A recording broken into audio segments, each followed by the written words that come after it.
എൻ്റെ ഏജൻറ്റ് വന്ന് നിങ്ങളിപ്പോൾ തന്നെ കണക്ട് ചെയ്യാൻ പോവാണ് നിങ്ങളുടെ ഇൻ്റർവ്യൂ ആയിട്ട് എന്ന് പറയുന്ന സമയത്ത് എൻ്റെ നെറ്റ് ഡിസ്കണക്റ്റ് ആയിപ്പോയി കമ്പ്യൂട്ടറുമായിട്ടുള്ള. പിന്നെ എനിക്കറിയത്തില്ല എന്താ ചെയ്യേണ്ടതെന്ന്. അപ്പം തന്നെ എനിക്കൊരു എത്രയും തേളം മാതാവ് ചെല്ലാനാണ് തോന്നിയത്. ഞാൻ ചെല്ലി തീർന്നപ്പോഴും എൻ്റെ മനസ്സിൽ പറയുവാണ്, മാതാവ് നീ മൊബൈലിൽ കണക്ട് ചെയ്യാനായിട്ട്. ആ മൊബൈൽ പെട്ടെന്ന് തന്നെ എടുത്ത് കണക്ട് ചെയ്തു. അപ്പം തന്നെ എനിക്ക് ഇൻ്റർവ്യൂ അറ്റൻഡ് ചെയ്യാൻ പറ്റി. സത്യം പറഞ്ഞാൽ അവർ എനിക്ക് വേണ്ടി വെയിറ്റ് ചെയ്യുമായിരുന്നു. എന്നോട് പറയുമായിരുന്നു ആദ്യമേ തന്നെ, നിനക്ക് എന്നെ പറ്റി ഇത് കണക്ട് ചെയ്യാൻ പറ്റാതിരുന്നത് ഞങ്ങൾ നേരത്തെ ഇൻഫോം ചെയ്തതല്ലേ. ഞാൻ പറഞ്ഞു എനിക്ക് നെറ്റ് കിട്ടുന്നില്ലായിരുന്നു. സത്യം പറഞ്ഞാൽ സൗദിയിൽ നെറ്റിന് ഒരു കുഴപ്പവും ഇല്ലാത്തതാണ്. എനിക്കറിയത്തില്ല എന്ത് പറ്റിയതാണെന്ന്. പക്ഷേ അതിനകത്തും എൻ്റെ മാതാവ് എന്നെ രക്ഷിച്ചു. ദൈവനാമത്തിൻ്റെ മഹത്വം ഉണ്ടാകട്ടെ. എൻ്റെ പേര് നൈസി ജോസഫ്. ഞാൻ കാണക്കാരി കളത്തൂർ ഇടവക അംഗമാണ്. ഞാനിവിടെ ഉടമ്പടി എടുക്കാനായിട്ട് വന്നത് 2022 ജൂലൈ 20 ഞാൻ സ്വാഭാവികമായിട്ടൊരു ഒരു നേഴ്സായ ഞാൻ UK പോകാൻ വേണ്ടിയിട്ട് OET പഠിക്കാനും അതിൻ്റെ എക്സാം പാസ്സാകുന്നതിനും വേണ്ടിയിട്ടാണ്. ഞാൻ അതിന് മുമ്പായിട്ട് 6 പ്രാവശ്യം OET എഴുതിയായിരുന്നു. എനിക്ക് അന്നേരം ഒന്നും കിട്ടുന്നില്ലായിരുന്നു. പ്രത്യേകിച്ച് ലിസണിങ്ങും റീഡിങ്ങും എനിക്ക് ഭയങ്കര ടഫായിരുന്നു. ഒരിക്കലും എനിക്ക് അതിന് പാസ്സാകാൻ പറ്റിയില്ല. സ്പീക്കിങ്ങും റൈറ്റിങ്ങും കിട്ടുമെങ്കിലും ബാക്കിയെല്ലാം തന്നെ എനിക്ക് പോകുമായിരുന്നു. അങ്ങനെ ഞാൻ ഇവിടെ വന്ന് ഉടമ്പടി എടുത്തു. മാതാവിനോട് പ്രാർത്ഥിച്ചു. ഒത്തിരി ഒരുങ്ങി ബൈബിളുകളും ഇവിടുന്ന് പറഞ്ഞ എല്ലാ തന്നെ നിബന്ധനകളും എല്ലാം പാലിച്ച് ഞാൻ എക്സാമിന്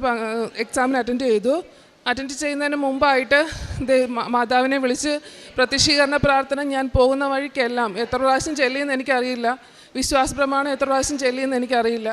എങ്കിലും മാതാവിനെ മുറുകെ പിടിച്ച് മാതാവിൻ്റെ കാശുരൂപവും ഉപ്പും എല്ലാം യൂസ് ചെയ്തിട്ടാണ് പോയി എക്സാം എനിക്ക് ഭയങ്കര പാടായിരുന്നു. ഞാൻ ഡിസംബറിൽ അറ്റൻഡ് ചെയ്തപ്പം എനിക്ക് എല്ലാത്തിനും C++ഉം Bയും കിട്ടി. പക്ഷേ ക്ലബിങ് സ്കോറേ ഉണ്ടായിരുന്നുള്ളൂ, അല്ലാണ്ട് പാസ്സാക്കാനുള്ള സ്കോർ കിട്ടിയില്ല. പിന്നെയും ഞാൻ ട്രൈ ചെയ്തു. അച്ഛൻ പറയുന്ന പോലെ കാത്തിരിക്കും തോറും മാതാവിന് വേണ്ടിയിട്ട് കാത്തിരിക്കാൻ വേണ്ടി ഞാൻ തന്നെ തീരുമാനിച്ചു. അങ്ങനെ മെയ് 13 2023 ഞാൻ ഒരു പ്രാവശ്യം കൂടെ എഴുതി. ആ സമയത്ത് ശരിക്കും പറഞ്ഞാൽ എനിക്ക് കോൺട്രാക്റ്റ് ഞാൻ സൗദിയിലായിരുന്നു വർക്ക് ചെയ്തുകൊണ്ടിരുന്നത്. 15 വർഷമായിട്ട് അവിടെയായിരുന്നു. എൻ്റെ ഫാമിലി മൊത്തം ഇവിടെ നാട്ടിലായിരുന്നു. അവരുടെ കൂടെ ഒരുമിച്ച് ജീവിക്കാൻ വേണ്ടിയിട്ടാണ് ഞാൻ സത്യം പറഞ്ഞാൽ ഈ OET വേണ്ടി ട്രൈ ചെയ്തത്. അപ്പം ഫാമിലിയുടെ അടുത്ത് ജീവിക്കാൻ വേണ്ടിയിട്ടായിരുന്നു. അപ്പം കോൺട്രാക്റ്റ് പുതുക്കി കഴിഞ്ഞാൽ 1 വർഷം കൂടെ എനിക്ക് സൗദിയിൽ നിൽക്കേണ്ടി വരുമായിരുന്നു. 15 വർഷത്തോളം നിന്ന് ഞാൻ ഇനി 1 വർഷം കൂടെ നിൽക്കണമല്ലോ എന്ന് വിചാരിച്ച് ഞാൻ മാതാവിനെ മുറുകെ പിടിച്ച് പ്രാർത്ഥിച്ചിട്ടാണ് മെയ് മാസത്തിൽ ഞാൻ എക്സാം എഴുതാൻ പോയത്. ജൂലൈയിൽ എനിക്ക് കോൺട്രാക്റ്റ് റിന്യൂ ചെയ്യുന്ന ദിവസമാണ്. 3 മാസം മുമ്പ് വേണമായിരുന്നു കോൺട്രാക്റ്റ് പുതുക്കാൻ വേണ്ടിയിട്ട്. പക്ഷേ മാതാവിലൊരു വിശ്വാസം ഉണ്ടായിരുന്നു എനിക്ക് കിട്ടുമെന്നുള്ളത്. അങ്ങനെ കോൺട്രാക്റ്റ് പുതുക്കാതെ തന്നെ എനിക്ക് 2023 മെയ് 31 അതിൻ്റെ OET പരീക്ഷ റിസൾട്ട് വന്നപ്പം എനിക്ക് ഞാൻ പാസ്സായി. എനിക്ക് അയർലൻഡിലേക്കോ UK പോകാനുള്ള സ്കോർ ഉണ്ടായിരുന്നു. അങ്ങനെ ഞാൻ മാതാവിനോട് പ്രാർത്ഥിച്ച അവസാനം UK തന്നെ തിരഞ്ഞെടുത്തു. പിന്നെയാണെങ്കിൽ കോൺട്രാക്റ്റിൻ്റെ ദിവസം, കാരണം നമ്മൾ എമർജൻസി എക്സിറ്റ് കൊടുക്കാനായിട്ട് എൻ്റെ ഹോസ്പിറ്റലുകാർ സമ്മതിച്ചിരുന്നില്ല. അവർ 3 മാസം നമ്മൾ മുമ്പ് അവരോട് ഇൻഫോം ചെയ്യണമായിരുന്നു കോൺട്രാക്റ്റ് സ്റ്റോപ്പ് ചെയ്യണമെന്നുള്ളത്. പക്ഷേ അതിനുള്ള സമയമില്ലായിരുന്നു. 31 റിസൾട്ട് വന്നു. ജൂൺ 1 ഞാൻ എൻ്റെ ഹെഡ് നേഴ്സിനോട് ഞാൻ പറയുവാണ് എനിക്ക് എക്സിറ്റ് വേണമെന്ന്. ഞാൻ ഓർത്ത് ഒത്തിരി വഴക്കുണ്ടാക്കും, ഒരു പ്രശ്നം ഉണ്ടാക്കുമെന്ന് പറഞ്ഞു എന്ന് വിചാരിച്ചു. പക്ഷേ എത്രയും തേളം മാതാവിനെ ഞാൻ മുറുകെ പിടിച്ച് എൻ്റെ കാശുരൂപമായിട്ടാണ് ഞാൻ പോയത്. ഒരു കുഴപ്പമില്ലാണ്ട് അവരെനിക്ക് എക്സിറ്റിനുള്ള പേപ്പറുകൾ ഇപ്പോൾ ഫോളോ ചെയ്തോളാൻ പറഞ്ഞു. പിന്നെ അതുപോലെ തന്നെ എൻ്റെ നേഴ്സിംഗ് ഡയറക്ടറും സപ്പോർട്ട് ചെയ്തു. അവരൊന്നും സത്യം പറഞ്ഞാൽ ഞാൻ കാഷ്വാലിറ്റിയിലാണ് വർക്ക് ചെയ്തുകൊണ്ടിരുന്നത്. അന്നേരം അവിടെ ആളില്ലാത്ത സമയമായിരുന്നു. അവർ എക്സിറ്റ് തരുമെന്ന് ഞാൻ സ്വപ്നത്തിൽ പോലും വിചാരിച്ചിരുന്നതല്ല. എന്നാലും മാതാവിൻ്റെ കൃപയാൽ എനിക്ക് അവിടുന്ന് എക്സിറ്റ് തന്നു. പിന്നെ പേപ്പർ വർക്കുകളെല്ലാം തന്നെ വേഗം നടന്നു. സൗദി വെച്ച് തന്നെയായിരുന്നു എനിക്ക് ഇൻ്റർവ്യൂ നടന്നത്. ഇൻ്റർവ്യൂവിന് ഞാൻ എല്ലാം പ്രാർത്ഥിച്ചൊരുങ്ങി നെറ്റും എല്ലാം കണക്ട് ചെയ്തെല്ലാം കഴിഞ്ഞപ്പം എൻ്റെ ഏജൻറ്റ് വന്ന് നിങ്ങളിപ്പോൾ തന്നെ കണക്ട് ചെയ്യാൻ പോവാണ് നിങ്ങളുടെ ഇൻ്റർവ്യൂ ആയിട്ട് എന്ന് പറയുന്ന സമയത്ത് എൻ്റെ നെറ്റ് ഡിസ്കണക്റ്റ് ആയിപ്പോയി കമ്പ്യൂട്ടറുമായിട്ടുള്ള. പിന്നെ എനിക്കറിയത്തില്ല എന്താ ചെയ്യേണ്ടതെന്ന്. അപ്പം തന്നെ എനിക്കൊരു എത്രയും തേളം മാതാവ് ചെല്ലാനാണ് തോന്നിയത്. ഞാൻ ചെല്ലി തീർന്നപ്പോഴും എൻ്റെ മനസ്സിൽ പറയുവാണ്, മാതാവ് നീ മൊബൈലിൽ കണക്ട് ചെയ്യാനായിട്ട്. ആ മൊബൈൽ പെട്ടെന്ന് തന്നെ എടുത്ത് കണക്ട് ചെയ്തു. അപ്പം തന്നെ എനിക്ക് ഇൻ്റർവ്യൂ അറ്റൻഡ് ചെയ്യാൻ പറ്റി. സത്യം പറഞ്ഞാൽ അവർ എനിക്ക് വേണ്ടി വെയിറ്റ് ചെയ്യുമായിരുന്നു. എന്നോട് പറയുമായിരുന്നു ആദ്യമേ തന്നെ, നിനക്ക് എന്നെ പറ്റി ഇത് കണക്ട് ചെയ്യാൻ പറ്റാതിരുന്നത് ഞങ്ങൾ നേരത്തെ ഇൻഫോം ചെയ്തതല്ലേ. ഞാൻ പറഞ്ഞു എനിക്ക് നെറ്റ് കിട്ടുന്നില്ലായിരുന്നു. സത്യം പറഞ്ഞാൽ സൗദിയിൽ നെറ്റിന് ഒരു കുഴപ്പവും ഇല്ലാത്തതാണ്. എനിക്കറിയത്തില്ല എന്ത് പറ്റിയതാണെന്ന്. പക്ഷേ അതിനകത്തും എൻ്റെ മാതാവ് എന്നെ രക്ഷിച്ചു. പിന്നെ അത് കഴിഞ്ഞ് പേപ്പർ വർക്കുകളെല്ലാം തന്നെ നടന്നു. ഞാൻ ജൂലൈയിൽ ഇവിടെ നാട്ടിൽ വന്നു. ഇപ്പം എനിക്ക് UK ഒക്ടോബർ 10, അതായത് ഈ മാസം 10-ാം തീയതി എനിക്ക് വിസയും ടിക്കറ്റും എല്ലാം കിട്ടി പോകാൻ സാധിക്കും.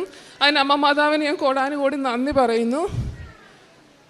ഞാൻ എക്സാം എഴുതുന്നതിന് മുമ്പായിട്ട് ഇവിടെ വെക്കേഷന് വരുമ്പോഴെല്ലാം ഞാൻ ഇവിടെ മാതാവിൻ്റെ അടുത്ത് വരാറുണ്ടായിരുന്നു. മാതാവിനോട് ഞാൻ കണ്ണീരോടെ പ്രാർത്ഥിക്കുമായിരുന്നു. പക്ഷേ എനിക്ക് അച്ഛനെ ഒന്ന് കാണണമെന്ന് ഭയങ്കര ആഗ്രഹമായിരുന്നു. അച്ഛൻ എൻ്റെ തലയിലൊന്ന് തൊട്ട്, കാരണം ലിസണിങ്ങും റീഡിങ്ങും എനിക്ക് പാടും. എൻ്റെ തലയിലൊന്ന് ഒന്ന് പ്രാർത്ഥിച്ചു കഴിഞ്ഞാൽ ഞാൻ രക്ഷപ്പെടുമെന്ന് എനിക്കൊരു ആഗ്രഹം, ഒരു മനസ്സ് പറയുന്നുണ്ടായിരുന്നു. അങ്ങനെ നടക്കുന്നില്ലായിരുന്നു. ഞാൻ വരുന്ന സമയവും കാണാൻ പറ്റുന്നില്ലായിരുന്നു ഓരോരോ കാരണങ്ങളാൽ. അങ്ങനെ ഞാൻ പരീക്ഷയുടെ ഒരാഴ്ച മുമ്പായിട്ട്, സൗദിയിലിരുന്നാണ് ഞാൻ പരീക്ഷ എഴുതിയത്. ഒരാഴ്ച മുമ്പായിട്ട് ഞാൻ സ്വപ്നം കാണുവാണ് അച്ഛൻ ഇങ്ങനെ കുറേ പേർ ഇതേപോലെ കൈവച്ച് പ്രാർത്ഥിക്കുന്നുണ്ട്. അപ്പോൾ എനിക്ക് പ്രാർത്ഥിക്കാൻ പറ്റുന്നില്ല, ഞാൻ മാറി നിൽക്കുവാണ്. അപ്പം ഒരു 3 പേരുണ്ടെന്ന് തോന്നുന്നു. അവരോട് അച്ഛനിങ്ങനെ ഇറങ്ങി വരുന്ന വഴിക്ക് സൈത്ത് പൂശി എൻ്റെ തലയിലും കൂടെ സൈത്ത് പൂശി എന്നെ അനുഗ്രഹിക്കുന്നതായിട്ട് ഞാൻ സ്വപ്നം കണ്ടായിരുന്നു. അപ്പോൾ എനിക്കത് മനസ്സിലായി മാതാവ് എൻ്റെ കൂടെ തന്നെ ഉണ്ടെന്ന്. ഞാൻ മാതാവിന് ഒത്തിരി കോടാനുകോടി നന്ദി പറയുന്നു. പിന്നെ ഉള്ളത്, ശരിക്കും ഞാനിവിടെ 2018 ഓഗസ്റ്റ് 10-നാണ് ആദ്യമായിട്ട് ഇവിടെ വന്നത് കൃപാസനത്തിൽ. അന്ന് ഈ സോഷ്യൽ മീഡിയ വഴി ഞാൻ അറിഞ്ഞത്. അങ്ങനെ ഞാനും എൻ്റെ ജീവിത പങ്കാളിയും കൂടി ഇവിടെ വന്നു. അന്നേരം എനിക്ക് 2 ആമക്കളാണ് ഉണ്ടായിരുന്നത്. എനിക്ക് PCODയുടെ അസുഖം ഉണ്ടായിരുന്നു. ഞങ്ങൾക്ക് എല്ലാ ട്രീറ്റ്മെൻറ്റുകൾ എടുത്തിട്ടാണ് കുഞ്ഞുങ്ങളുണ്ടായത്, 2 ആമക്കളുണ്ടായത്. അപ്പം ഞാൻ മാതാവിനോട് ഇവിടെ തൊട്ട് മാതാവിനോട് ഞാൻ പ്രാർത്ഥിച്ചു, അമ്മേ മാതാവേ നീ എൻ്റെ വയറ്റിൽ വന്ന് പിറക്കണേ എന്ന് പ്രാർത്ഥിച്ചു. കാരണം എനിക്കൊരു പെൺകുഞ്ഞ് വേണമെന്ന് അതിയായ ആഗ്രഹം ഉണ്ടായിരുന്നു. അങ്ങനെ ഈ 2 പ്രസവവും പ്രഗ്നൻസി ഉണ്ടായത് ഒത്തിരിയേറെ ട്രീറ്റ്മെൻറ്റുകൾ എടുത്ത്, കുറേ ടാബ്ലറ്റുകളും കുറേ ഇഞ്ചക്ഷൻസൊക്കെ എടുത്തിട്ടാണ് എനിക്കുണ്ടായത്. അത് കഴിഞ്ഞ് രണ്ടാമത്തെ കൊച്ചിന് 4 മാസം ആയപ്പോഴാണ് ഞാനിവിടെ കൊണ്ടുവിടാൻ വന്നത്. അന്നേരമാണ് ആദ്യമായിട്ട് ഇവിടെ കൃപാസനത്തിൽ വന്നത്. എന്നിട്ട് കൃപാസനത്തിൽ വന്ന് മാതാവിനോട് പ്രാർത്ഥിച്ച് തിരിച്ചു പോയി. അന്ന് ഞാൻ പ്രഗ്നൻസി ഫീഡിങ് ചെയ്യുന്നുണ്ടായിരുന്നു. അപ്പം ഫീഡിങ്ങിൻ്റെ മെഡിസിൻ സ്റ്റോപ്പ് ചെയ്യാൻ വേണ്ടിയിട്ട് മെഡിസിൻ കഴിക്കാൻ നേരത്തെ എന്നോട് ഫാർമസിസ്റ്റ് പറഞ്ഞായിരുന്നു, പ്രഗ്നൻസി ഉണ്ടെങ്കിൽ കഴിക്കരുത്, കൊച്ചിന് പ്രശ്നമാകുമെന്ന് പറഞ്ഞു. ഇപ്പം ഞാൻ വിചാരിച്ചു ഇത്രയും ട്രീറ്റ്മെൻറ്റുകൾ എടുത്തിട്ട് എനിക്ക് കൊച്ചുണ്ടായത്, അപ്പം എന്താണെങ്കിലും ഉണ്ടാവത്തില്ല, കഴിക്കാമെന്ന് വിചാരിച്ചു. എന്നിട്ട് എൻ്റെ മനസ്സുകൊണ്ട് ഇങ്ങനെ പറയുവാണ്, നീ കഴിക്കരുതെന്ന് പറയുക. എന്നിട്ട് ഞാൻ ഇവിടുന്ന് സൗദി ചെന്ന്, അന്ന് എനിക്ക് നൈറ്റ് ഡ്യൂട്ടി ഉണ്ടായിരുന്നു. ഞാൻ ചെന്ന് നൈറ്റിന് കയറുന്നതിന് മുമ്പായിട്ട് എന്നോട് എൻ്റെ മനസ്സിൽ തോന്നിക്കുക, നീ പോയി ഒന്ന് പ്രഗ്നൻസി ടെസ്റ്റ് ചെയ്ത് നോക്കാൻ. അപ്പോൾ 2ാമത്തെ കൊച്ചിന് 4 മാസമേ ഉള്ളൂ. അപ്പോൾ പ്രഗ്നൻസി ടെസ്റ്റ് ചെയ്ത് നോക്കിക്കഴിഞ്ഞപ്പോൾ അത് പോസിറ്റീവായിരുന്നു. അന്ന് മാതാവിന് ഞാൻ ഒത്തിരിയേറെ നന്ദി പറയുന്നു. കാരണം ഞാൻ ആ മെഡിസിൻ കഴിച്ചിരുന്നെങ്കിൽ എൻ്റെ കൊച്ചിന് ചിലപ്പോൾ വല്ല കോംപ്ലിക്കേഷൻസും ഉണ്ടായേനെ. അതൊന്നും വരുത്താണ്ട് എൻ്റെ മാതാവ് എന്നെ അനുവദിക്കാതെ, മെഡിസിൻ കഴിക്കാതെ എന്നെ സംരക്ഷിച്ചതിന് നന്ദി പറയുന്നു. അങ്ങനെ ആ വഴി ഒരു ആരോഗ്യമുള്ള പെൺകുഞ്ഞിനെ തന്നാണ് എൻ്റെ കർത്താവ് എന്നെ അനുഗ്രഹിച്ചത്. പിന്നെ ഞങ്ങളൊരു കാരണം ഒരു സെക്കൻഡ് ഹാൻഡ് കാറിന് വേണ്ടി ആഗ്രഹിച്ചായിരുന്നു. ആ 2018 പ്രളയത്തിൻ്റെ സമയത്താണ് ഞങ്ങൾ ആ കാറിന് വേണ്ടി ആഗ്രഹിച്ചത്. അപ്പോൾ കിട്ടുന്ന സെക്കൻഡ് ഹാൻഡ് എല്ലാം നമുക്ക് വിശ്വസിക്കാൻ പറ്റാത്തൊരു ടൈപ്പായിരുന്നു.